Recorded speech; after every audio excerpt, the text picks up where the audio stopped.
कि बाबा साहब अम्बेडकर, बुद्ध के बाद बाबा साहब अम्बेडकर वो शख्सियत है जो कह के गए कि मुझे पूजने की नहीं पर मुझे पढ़ने की जरूरत। उन्होंने इशारा किया कि मैं मूर्तियों में नहीं, मैं किताबों में हूं। और हमारे महापुरुषों ने इशारे में बात कही कि वोट हमारा, राज तुम्हारा, नहीं चलेगा, नहीं चलेगा। आज हालत यह है कि बेरोजगारी बढ़ रही है, आज हालत यह है कि महंगाई बढ़ रही है, आज हालत यह है कि डॉलर के मुकाबले रुपया कमजोर पड़ रहा है, आज हालत यह है कि अन्याय अत्याचार होता है तो रिपोर्ट लिखवाने के लिए थानों के बाहर धरने देने पड़ते हैं।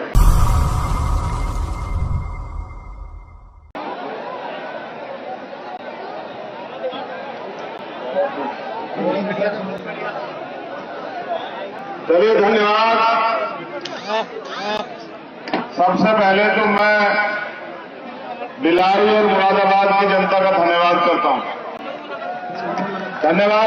यहां पहुंचे हर एक उस शख्स का, हमारी बहनों का, माओं का, बुजुर्गों का, नौजवानों का, युवा साथियों का, जिन लोगों ने अपना तन मन धन लगा के इतना अच्छा ऐतिहासिक प्रोग्राम जो है बिलारी की धरती पे कराया।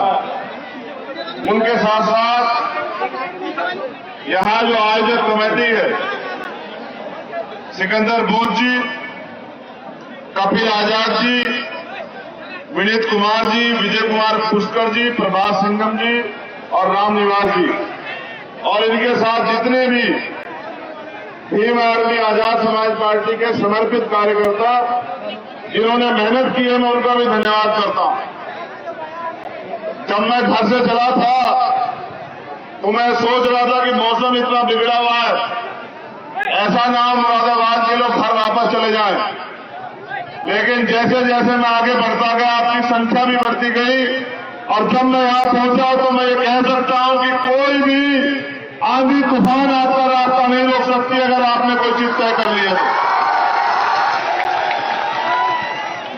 तो बहुजन समाज में समय समय पर जन्मे सभी संतों, गुरुओं, महापुरुषों को नमन करते हुए परम पूजनीय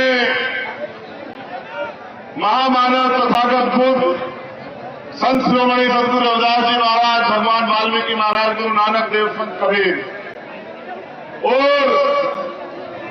इस आजाद भारत को संविधान देने वाले विश्व रत्न डॉक्टर बाबा साहब अम्बेडकर, छत्रपति साहूजी महाराज, राष्ट्रपिता ज्योतिबा फूले, महामना रामस्वरूप वर्मा, बाबू जगदेव प्रसाद कुशवाहा, जननायक कर्पूरी ठाकुर और मेरे रहबर, मेरे गुरु, मेरे आदर्श माननीय साहब श्री काशीराम जी को नमन करते हुए आज की ऐतिहासिक सभा और आपकी ये संख्या ये बता रही है कि उत्तर प्रदेश की हवा बदल रही है।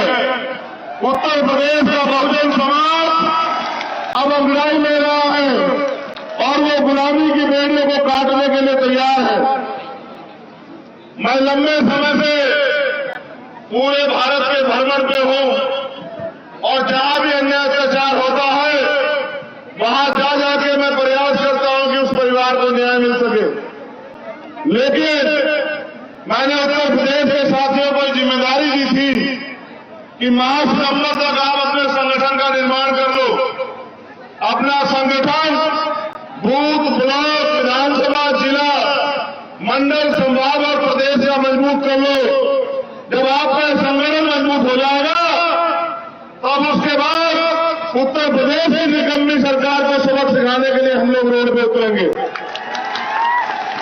और जिस दिन हम लोग रोड पर उतरेंगे उस दिन ये सोई भी गूंगी बहरी सरकार जाग जाएगी और जो अन्याय अत्याचार कमजोर वर्ग के लोगों को, जो अन्याय अत्याचार एससी, एसटी, ओबीसी, माइनॉरिटी, महिलाओं के प्रदेश में हो रहा है, उन एक एक अन्याय अत्याचार का हिसाब इस गूंगी बहरी सरकार से हम लोग मांगने का काम करेंगे। और मुझे लगता है कि महासितंबर खत्म होने से पहले आप लोगों ने कमर कसनी है और मुरादाबाद की सरजमी ऐलान कर रही है कि उत्तर प्रदेश की सरकार अब खेत जाए उत्तर प्रदेश की दूसरी बहू सरकार और समझ जाए, अगर आज उनकी सरकार में कमजोर वर्ग के लोगों पर अन्य अत्याचार होते हैं तो उसका जवाब देने के लिए भीम आर्मी आजाद समाज पार्टी सड़क से लेकर सदन तक जो है चक्का जाप देने का काम करेगी। यही ऐलान करने के लिए आज एक जनसमूह यहां उपस्थित है। साथियों, आपकी संख्या इस उत्तर प्रदेश में भारत में बहुत है और जहां तक मैं समझता हूं महापुरुषों ने जब अपने जीवन का अमूल्य समय आंदोलन में दिया तो उनकी इच्छा शक्ति थी कि जिस दिन हमारे लोग अपनी गुलामी की बेड़ियां काटने के लिए, अपने बुनियादी अधिकार प्राप्त करने के लिए, अपनी समस्याओं को खत्म करने के लिए मैदान में उतरेंगे, अपनी वोट की वैल्यू को समझेंगे, उस दिन इस प्रदेश में और देश में शोषित वर्ग के लोगों का राज आएगा। आज इस डबल इंजन की सरकार में जो उत्तर प्रदेश में भी है और केंद्र में भी कमजोर वर्ग के लोग और ज्यादा कमजोर हुए हैं, उनके साथ जुल्म जाति में अत्याचार बढ़ा है। अगर मैं बात करूं बाबा साहब अम्बेडकर की, तो बाबा साहब अम्बेडकर ने कहा शिक्षित बनो, संगठित रहो, संघर्ष करो। मैं अपने नौजवान साथियों से अपील करूंगा कि वो मेरी इस बात पर गौर करें। हम लोग शिक्षित भी हुए, संगठित भी हुए, लेकिन हमें संघर्ष इसलिए करना था। जब बाबा साहब अम्बेडकर ने कहा कि संघर्ष करो, तो उनका इशारा यह था कि सत्ता के लिए संघर्ष करो, इस देश की राज व्यवस्था पर काबिज होने के लिए संघर्ष करो। उनका इशारा यह था कि पॉलिटिक्स का मास्टर की राजनीतिक सत्ता की चाबी अपने हाथ में लेने के लिए संघर्ष करो। और हम लोग संघर्ष करते हैं रोटी कपड़ा मकान के लिए। मैं मानता हूं जिनकी सरकार होती है उनके समुदाय को रोटी कपड़ा मकान की लड़ाई कभी नहीं लड़नी पड़ती। बाबा साहब अम्बेडकर स्पष्ट इशारा करके गए कि राजनीति में भागीदारी न करने का सबसे बड़ा नुकसान ये है कि अयोग्य लोग आपके ऊपर शासन करते हैं। उन्होंने ये भी कहा कि अन्याय करने वाले से अन्याय सहने वाला ज्यादा दोषी होता है।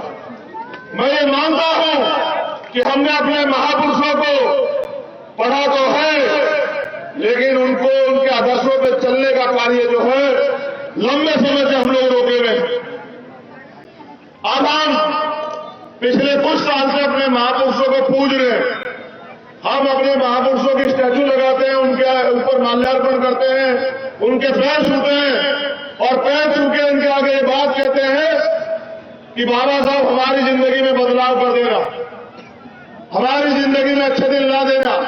मगर मैं समझता हूं कि बाबा साहब अम्बेडकर, बुद्ध के बाद बाबा साहब अम्बेडकर वो शख्सियत है जो कह के गए कि मुझे पूजने की नहीं मुझे पढ़ने की जरूरत है। उन्होंने इशारा किया कि मैं मूर्तियों में नहीं, मैं किताबों में हूं। आपको किताबों को पढ़ना चाहिए और इस देश की राज सत्ता कैसे लेना, कैसे हासिल करना है, इसको सोचना चाहिए। लेकिन पिछले कुछ समय से हम लोग कमजोर हुए और जब हम लोग कमजोर हुए तो हमारी सबसे बड़ी जिम्मेदारी ये बैठती है कि अपनी कमजोरी को दूर करें। पिछले कुछ समय से हम लोग राजनीतिक व्यवस्था में भी कमजोर हुए, तो हमारी जिम्मेदारी सबसे पहले बैठती है कि उन कमजोरियों को ध्यान रखते हुए उन पर काम करते हम लोग ताकतवर बने।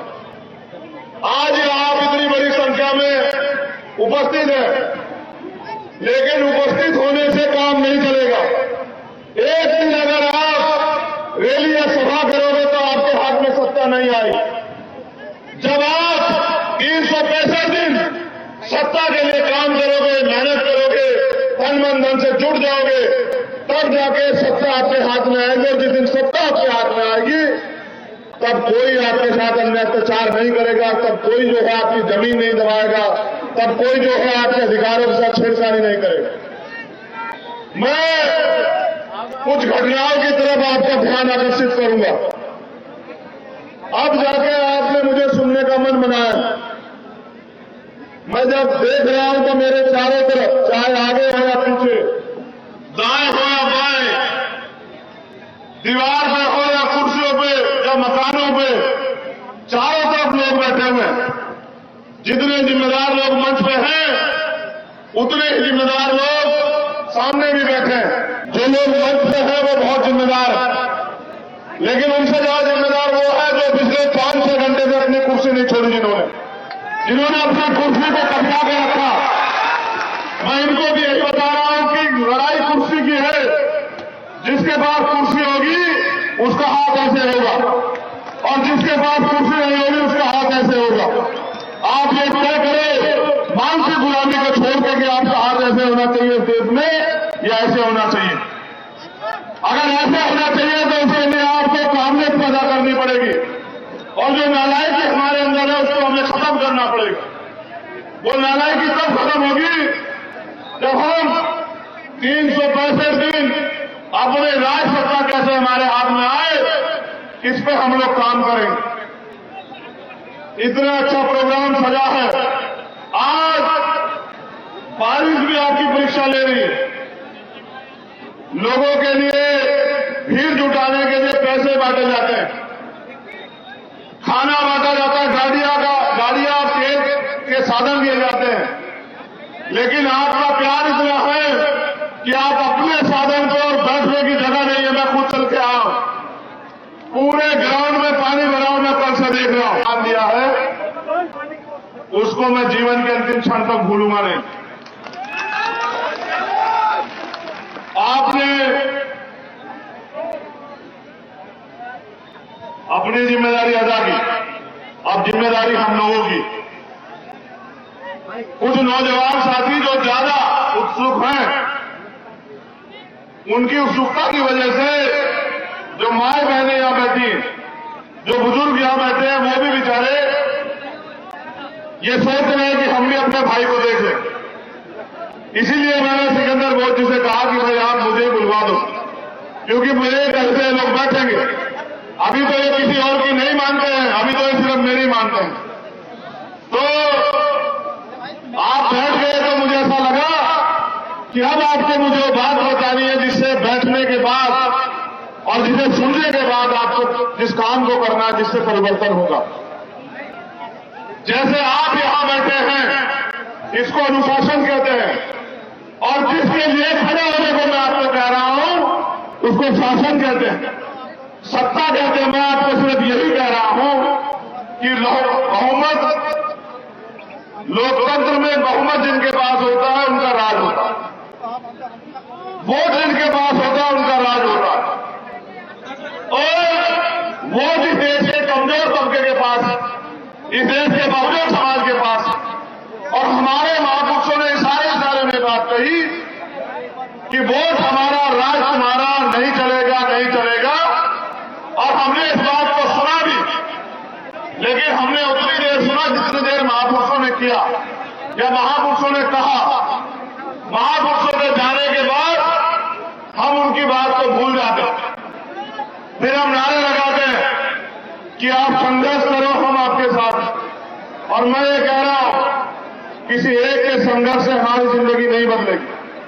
यहां बैठे हर एक शख्स को संघर्ष करना पड़ेगा, और गांव-गांव जाकर बहुजन समाज में भाईचारा पैदा करना पड़ेगा। जाति व्यवस्था के आधार पर तोड़े गए लोगों को भाईचारा स्थापित करके जोड़ना पड़ेगा, और उनको ये बताना पड़ेगा कि आपकी तरक्की के रास्ते इस देश का शासक वर्ग बनकर ही खुलेंगे।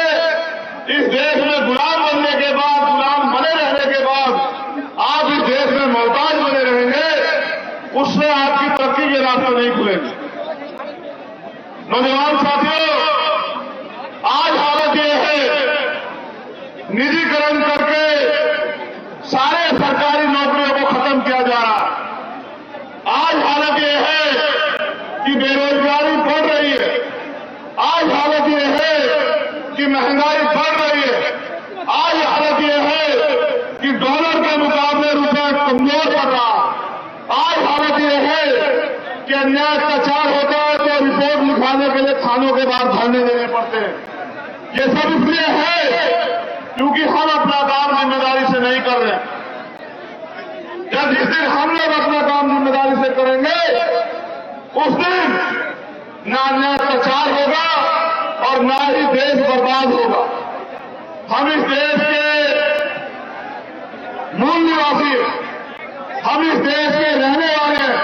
हमारे महापुरुषों ने हमें सिखाया कि हम प्रथम और उनके भारतीय हैं और हमें अपने भारत के सम्मान के लिए, उसकी तरक्की के लिए हर कीमत चुकाने के लिए तैयार रहना चाहिए। लेकिन मैंने नोटिस किया कि अब हम सड़कों पे संघर्ष करने के लिए तो निकल चुके हैं, लेकिन जिस संघर्ष के बदौलत सत्ता हमारे हाथ में आएगी, यानी कि संगठन निर्माण और निकम्मी सरकार ने जो झूठे जो है वादे और दावे किए हैं, उनको जनता के बीच में जाके बताना पड़ेगा कि सरकार के लोगों ने, प्रधानमंत्री ने कहा 2 करोड़ रोजगार देंगे और लगभग 16 करोड़ रोजगार इस देश से खत्म करती है। लेकिन वो मीडिया कभी प्रधानमंत्री से नहीं पूछती कि आपका पूंजीपति मित्र दुनिया में दूसरे नंबर पर चला गया, उस चीते को जो आप इस देश की अर्थव्यवस्था खिला रहे हैं, उसका जवाब कौन देगा। कभी प्रधानमंत्री से नहीं पूछते कि जो काला धन आपने कहा था आएगा, वो कब आएगा। आज भी लोग कच्चे मकाने में रहने को मजबूर हैं। कभी प्रधानमंत्री जी से ये नहीं पूछता मीडिया कि वो आपके प्रधानमंत्री आवास कहां गए। कभी प्रधानमंत्री से ये नहीं पूछते आप जो मेक इन इंडिया की बात करते थे और आज इंडिया जो है बेरोजगारी में इतने बड़े नंबर पर जा रहा है, इसका जवाब कब दोगे। जब जिस देश का मीडिया विकास हो जाए उस देश की जनता को विद्रोह कर देना चाहिए। ये लोकतंत्र है। आज का विद्रोह, आपका विद्रोह इसी बात में है कि जब आपको मौका मिले वोट देने का, तब आप ऐसी गहरी सरकारों को वोट से जवाब देके इनको सत्ता से बेदखल करने का काम कर दो, तो ना निकम्मी सरकारें रहेंगी और ना ही हमारे देश को, प्रदेश को ये दिन देखने पड़ेंगे। आज हालत बद से बदतर है, चारों तरफ हाहाकार मचा है। अगर पूरे देश को किसी में उम्मीद है कि वो निकम्मी सरकार के खिलाफ लड़ सकता है, तो वो सिर्फ और सिर्फ भीम आर्मी और आजाद समाज पार्टी है। बाकी सब लोग घुटने टेक चुके हैं, कोई सीबीआई की वजह से, कोई ईडी की वजह से, कोई इनकम टैक्स की वजह से, कोई मुकदमों की वजह से। अगर कोई संगठन है, कोई दल है जो ना देश से डरता, ना मुकदमों से डरता, ना ही लाठियों से डरता, तो मुझे डर है कि मैं उस संगठन का कार्यकर्ता हूं, भीम आर्मी का, जो सरकार को ईट का जवाब पत्थर से देती। लेकिन यही मेरा सवाल ये भी बन जाता है कि आप लोग ईट का जवाब तो पत्थर से देते, लेकिन ये बताओ, जब तक इस देश की, इस प्रदेश की सत्ता में आप लोग काबिल नहीं होंगे, अपने लोगों को रोजगार कैसे दोगे। ये जो सारा निजीकरण करके सरकारी सिस्टम बेचा जा रहा है, उसको कैसे बहाल करोगे। जहां सरकारी नौकरियां खत्म की जा रही हैं, नौजवान बेरोजगार है और सरकारी नौकरियां खत्म की जा रही है, तो लोगों की जिंदगी में रोशनी कहां से आए। जहां पूंजीपतियों को थोड़े थोड़े दामों में जमीनें बांटी जा रही है, वहां आप पे रहने के लिए जमीन नहीं है। इसका जवाब आप कहां से दोगे। जब आने वाली पीढ़ियां जवाब मांगेगी कि जब भारतीय संविधान को खत्म किया जा रहा था, तब आप लोग क्या करेंगे, इसका जवाब आप कहां से दोगे। ये पूछने के लिए मैं आज मुरादाबाद में आया। आखिरी उम्मीद आपको, बाबा साहब अम्बेडकर ने कहा, जिस समाज का युवा जीते जी अपने समाज की लड़ाई नहीं लड़ता, हक अधिकारों की लड़ाई नहीं लड़ता, वो जीते जी भी मरे हुए के समान होता। और जिस समाज का युवा जीते जी हक अधिकारों की लड़ाई लड़ता है, स्वाभिमान सम्मान की लड़ाई लड़ता है, वो मरकर भी अमर हो जाता है। वो बाबा साहब अम्बेडकर जिन्होंने अपने 66 बच्चे कुर्बान किए, उनके मिशन को आगे बढ़ाने की जिम्मेदारी क्या हम सब लोगों की है या नहीं है, बताओ। दोनों हाथ उठा के बताओ, है या नहीं है।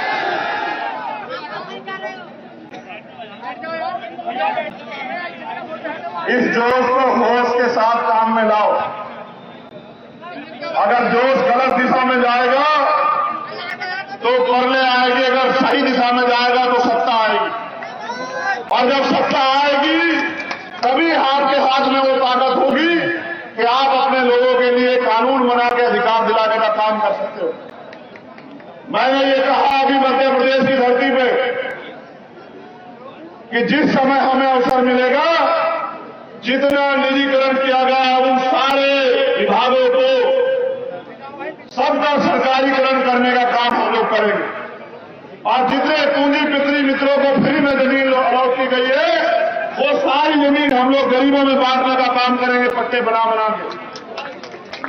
जब मैंने घोषणा की, सरकार के लोग ये कह रहे थे मध्य प्रदेश के कि यहां तो बीजेपी की सरकार है, यहां तो चंद्रशेखर कामयाब नहीं हो पाएंगे। तो वहां की जनता ने इतनी बड़ी सभा करके जवाब दिया कि एक जिले से हम 4-5 लाख लोग इकट्ठे होकर ऐलान करते हैं कि मध्य प्रदेश में इस बार ना कांग्रेस ना बीजेपी, आजाद समाज पार्टी ताकतवर होगी।